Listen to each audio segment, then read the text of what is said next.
ગીર સોમનાથ જિલ્લા એસઓજી પોલીસે વેરાવળ તાલુકાના બોડાસ ગામની સીમ વિસ્તારમાંથી એક મોટી કાર્યવાહી કરી નોંધણી વગરની ઓરિયલ નામની કેમિકલ બનાવતી બોગસ ફેક્ટરી ઝડપી પાડી છે. પોલીસે મહાનિરીક્ષક નિલેશ જાજડિયા અને પોલીસ અધિક્ષક મનોહરસિંહ જાડેજાના માર્ગદર્શન હેઠળ આ કાર્યવાહી કરવામાં આવી હતી.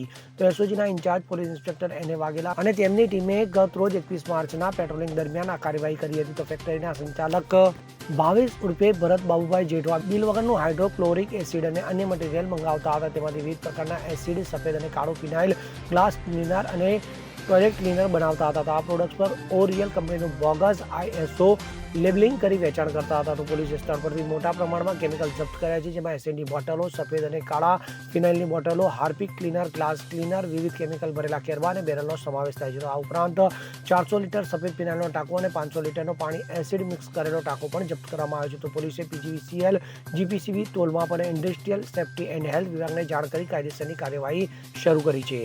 દીપક જોશી સાથે CN24 ન્યૂઝ, ગીર સોમનાથ. હવે જુઓ દેશ દુનિયાની તમામ ખબરો તમારી આંગળીના ટેરવે. ઉઠાવો મોબાઈલ અને Google Play Store પરથી ડાઉનલોડ કરો અમારી CN24 ન્યૂઝ મોબાઈલ એપ.